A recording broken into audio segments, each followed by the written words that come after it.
Hello there everybody, good day to you guys, welcome back. This is going to be a different video from the norm. We're going to be doing a post-collision inspection. I have Troy's van here. This is Troy that works here. He was involved in a vehicular accident the other day. He had his trailer on the back of this thing, and it's just like a little 5x10 single axle, single leaf spring trailer.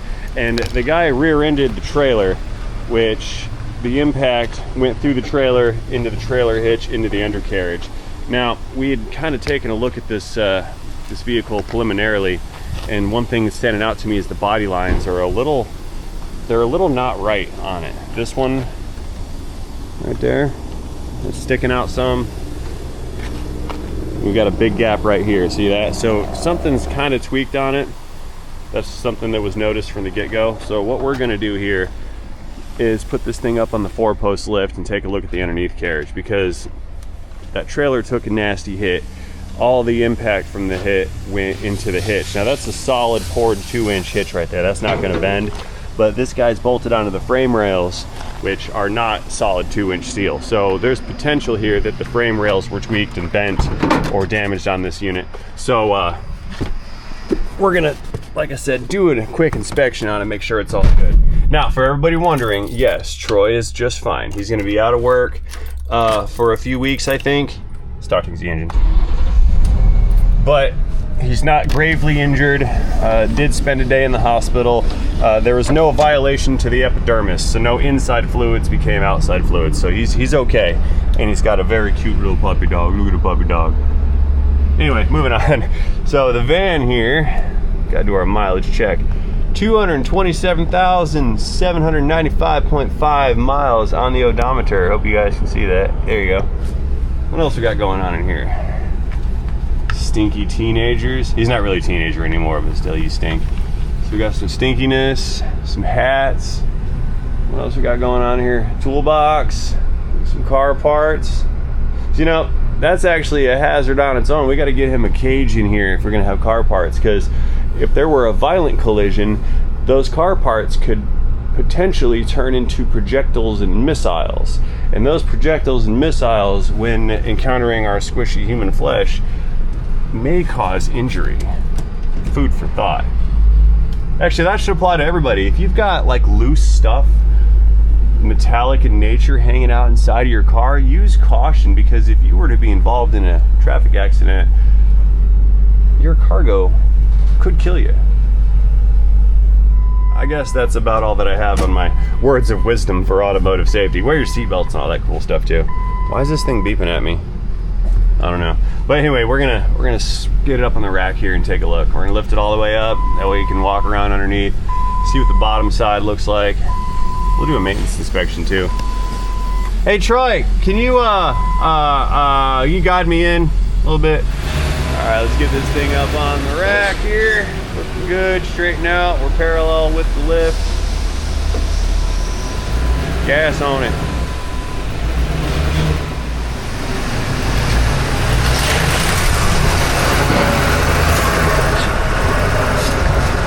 All right, we're in. Let's throw this unit in park. Phew, shut her down.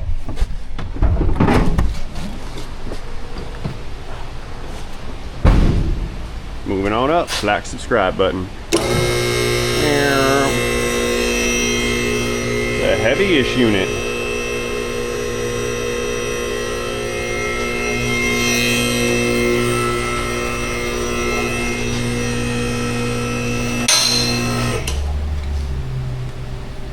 Let's see something real quick.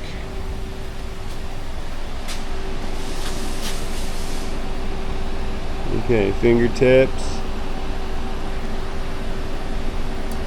Gotta do the same orientation, fingertips. Should probably just measure that with a measuring device. This one, yeah, it's tweaked in a little bit. Okay, I can see it from here. Back up. Going all the way up. Oh, we need to check that light bulb up there, make sure the van's not hitting the light. We got about 18 inches. Okay, go a little higher up.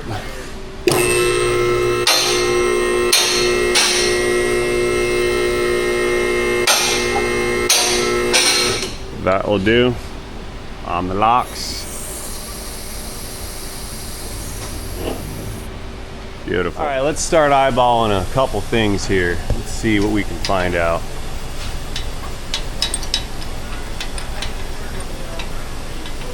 That pin looks straight.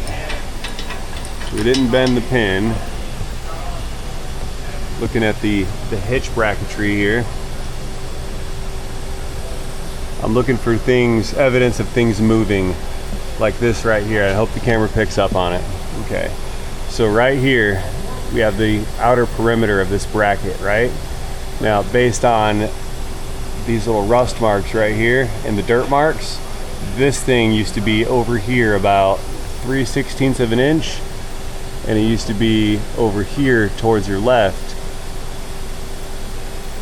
maybe a 1/4 inch, maybe a 1/16, something like that. So this section of this bracket has moved forward from the impact. It's not unexpected, okay? Let's take a look here on this other side. I see something similar. There's a witness mark line right here where this thing went back rearwards ever so slightly. A little bit of offset around the bolt. This bolt used to be over here, so this moved. A little bit of offset on that bolt, same as this side, so this thing went forward, this bracket did, which makes sense. You take a rear end from a brand new Mercedes, it's gonna push the trailer hitch forward. I imagine this thing's bent. Oh yeah, look right here, look. Trailer hitch is running into the spare tire. Let's check the size real quick, make sure it's the right size tire before I draw conclusions. 245, that's 245 millimeters of width between the edge of the shoulder and the edge of the shoulder. So 245 millimeters of width on the tire. It's an LT for light truck. 75, that's the aspect ratio. That means that the sidewall thickness from here to here is 75% of the width. So we got 245 millimeters with a sidewall that is 75% of that. You can do your own math. And 16-inch rim. 16 right there. So 245, 75, 16. Let's climb up in the cabin real quick and make sure that that's the right tire that goes on it. If the wrong size tire is in there, somebody could have shoved it in the hole. 245, 75, 16. That's what's on the vehicle, okay? Let's check the sticker inside. This sticker will always tell us what the tire size is. See, this is not just a post-accident video. It's we're learning a few things here. So here is our tire information placard sticker. 245, 75, 16 is, if we can read that, that is the factory size. So we have the correct size spare on the vehicle. So that tells me that this thing got shoved back quite a bit. And this reinforces it. This is part of the cross member right here. That's a steel structure. Little winglets right here, and that winglet deal is being dug into the tire. Okay. Oh yeah, same thing right here on this side. Look at that. Shove the tire right into the frame slash cross member. See it right there? That's not good. Let's see what's going on up top.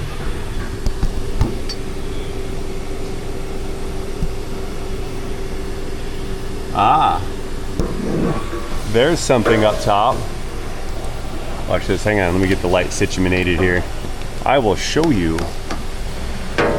I spy with my little eye evidence. Okay, so take a look. Come on, you light. Take a look and try to get you guys in there.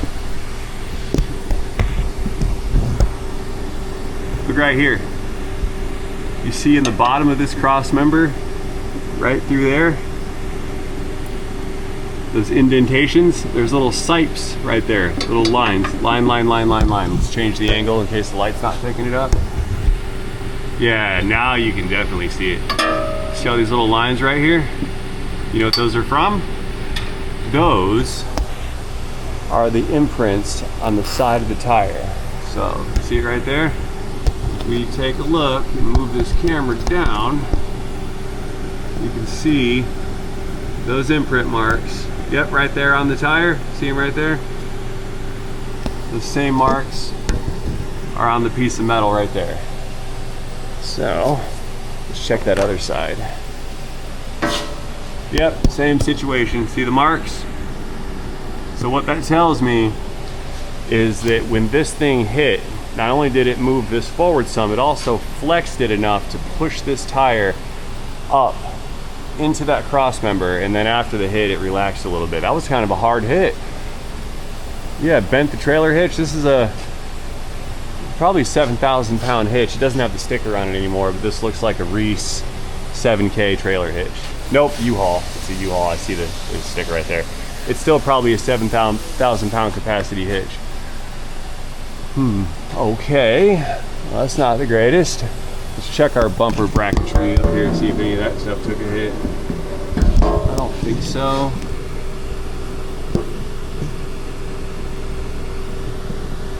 Don't see any witness marks on those bolts at the top. These things move. I can't really tell from this angle. I'd have to take the, yeah, I see a mark right here. So yeah, this whole bolt, this bolt here is this bolt right here. So both of those through bolts got shoved forward and slid forward on the frame. Okay. So the impact was trailer hitch, receiver, then trailer hitch,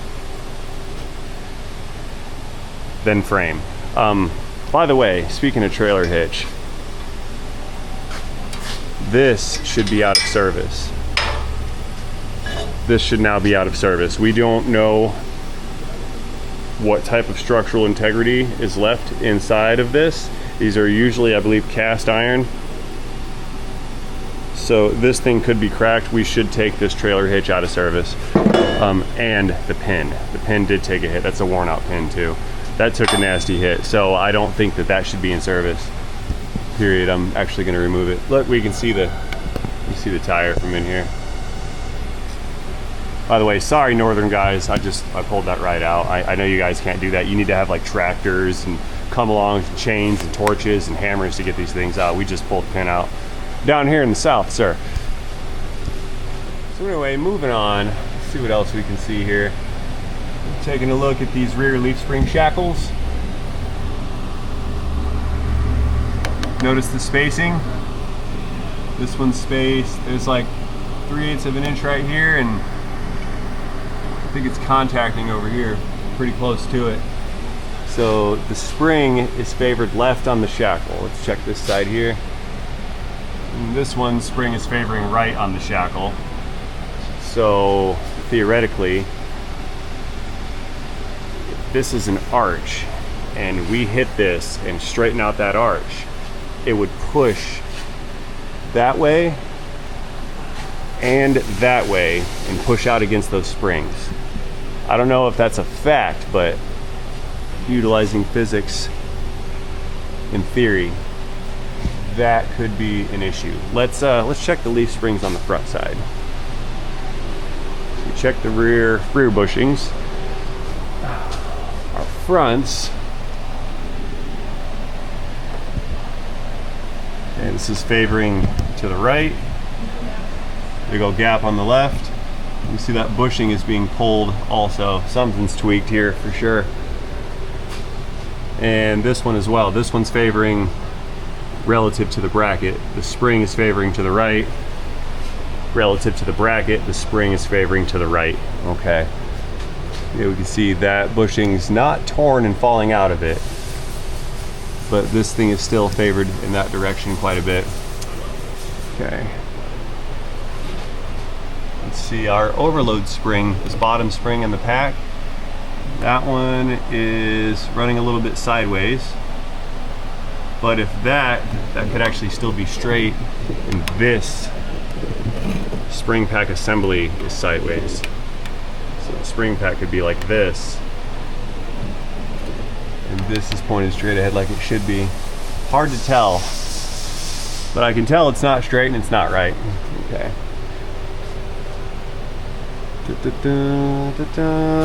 Yeah, this is our big smoking gun right here, especially those marks on top of the tire. I wonder if there's any marks on this piece of cross member right here. You see any? I do not. I see nothing. Okay. I'll tell you what, let's visually inspect this frame, make sure it looks straight. It does from my micrometer from here.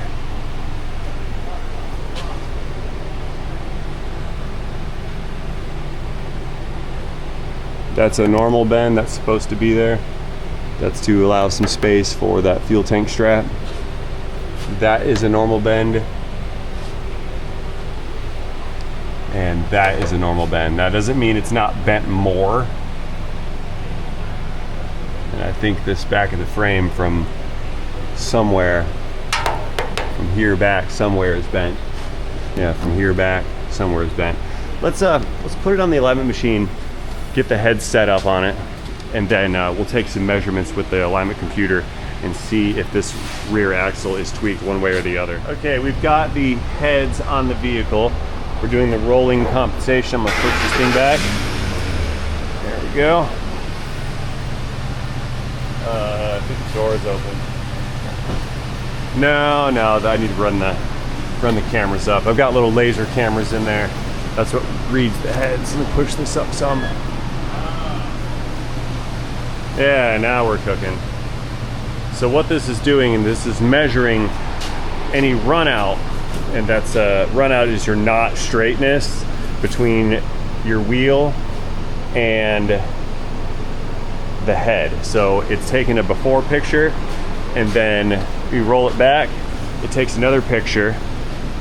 Pull this thing forward. And that's how it calculates the run out, and that's the inconsistencies of the heads being bolted onto the wheels. So now, this is what we're looking for right here. So what we've got, this is our front measurements here, these are rear measurements here, and we've got a rear toe problem. This 0.23 degrees, imagine you've got all four of your wheels, 1, 2, 3, 4. Your left rear, this one here, your toe angle, that's your left and right steer. So 0.23 degrees means it is 0.23 degrees left, towed in. On the left rear wheel, I'm sorry, towed into the right. The right side wheel is towed outwards 0.05 degrees. So both of the rear wheels, you've got one going like this, and then the other like that, ever so slightly. So that one's pointed way left, this one's to the right, this one's pointing slightly to the right. And what that's gonna do is it's gonna drag the back of the vehicle off to the right. So as you drive, your vehicle is actually sideways, pointing to the left a little bit while you're trying to drive straight. So we do have some bent action going on somewhere. It's probably the frame that has caused that, because the springs would not have taken an impact because they didn't take a hit. The frame took the hit, and it pushed that energy against all of the mass in the van. So all the energy that came through that trailer hitch was transferred from the hitch into the receiver, bent the receiver, pushed it forward some, shoved the spare tire in, and it probably tweaked the frame that way some. And back here, what we saw in the rear, it probably also spread those frame rails outwards ever so slightly. So I don't think that the leaf springs are the problem. The alignment between the front shackle and the rear shackle is the problem, because you can't really bend a leaf spring. I mean, you can, but it would be drastically bent, and you'd actually have to hit the axle itself to bend the spring, because then the axle would transfer all of that impact load through the axle into the springs and then into the frame. So yes, you can bend a spring, but with this type of accident, with a rear end collision where all the energy went through the trailer hitch and the frame, the axle could not have been bent. So we know that what's holding onto the axle is what's bent. That's the problem here. So I conclude, at the very least, there is some frame issue here. I don't have the tooling and the machine to actually measure frame straightness. That would have to go on a frame straightening machine. This is just measuring the angles of the actual wheels and tires, okay? Now we can disregard the front toe. Yes, that is out of spec, but I never centered the steering wheel inside and we didn't take front measurements. When it comes to the alignment machine, the front measurements are based on where the rear measurements are, because the computer knows that nothing back here is adjustable. There's no provisions for adjustments because it's just solid axle with leaf springs that mount it. So all the adjustments are using the rear as its baseline.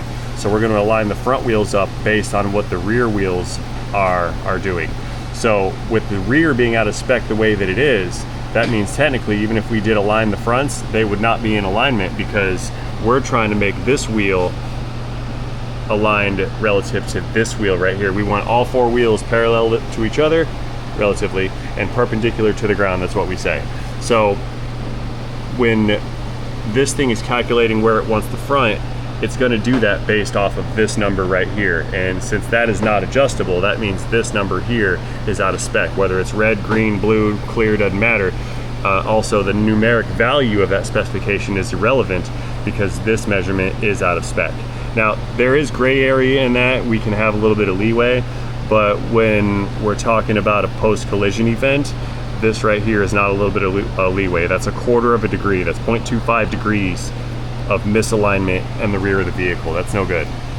Okay, so I walk back here to print the paper, and all of a sudden I have color now. So what we saw as black is now red, and I guess my machine is no longer broken. Okay, so what I'm gonna do is we're gonna print this guy out. We're gonna print vehicle. There we go, nice picture. That's actually a better picture than what we saw on screen. But yep, actually I'm gonna print a couple copies of this, why not? Print vehicle again, another. Yep, this is a better illustration. I was trying to do this with my toes and feet, but yeah, we've got picture to illustrate the positions of the wheels, and then the numbers assigned are relative to those specific wheels. And voila, there is our printout unit. By the way, every time you get a wheel alignment, you should definitely have a printout. And I would decline paying for services without the printout or a picture, because what a lot of shops will do, it's called a tow and go, where we will only set, I say we as a representative of the industry, but we sometimes will only end up setting the front toe because it's hard to change caster and camber angles. You have to put in shims or take out shims, or it's just not fun to do. So a lot of times guys will just set the front toe, because even if these numbers up front or up top are out of spec, you can set that toe left and right, and that's the only measurement that the driver is going to notice if it's not right. Because if we have toe, let's say we have front toe pointing off to the right and left front toe is pointed off to the right, well, the vehicle's not going to drive straight with the wheels pointing to the right, so the wheels are naturally going to have to be pointed straight ahead. What that's going to translate into is your steering wheel will follow suit, and that will lean off to the left. So then when you hold your wheel straight, you drive to the right. If you hold your wheel to the left, your vehicle will drive straight. So in this information gathering quest, I have determined that this vehicle suffered an impact on the rear section. The impact has caused probably irreparable damage to the vehicle, because it is a frame damage situation.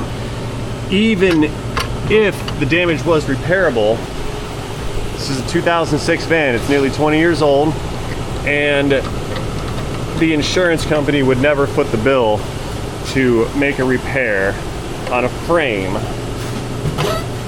on a nearly 20-year-old vehicle. So in my experience, I'm under the assumption at this point that the insurance company is going to total this vehicle based on the above information, or the previously stated information based on this information, if they agree that frame damage has occurred due to the impact of the collision. There you go. Oh, I don't think I mentioned it earlier. It was a hit and run accident too. Yeah, 2024 Mercedes ran into the back of the van and the trailer, then drove away.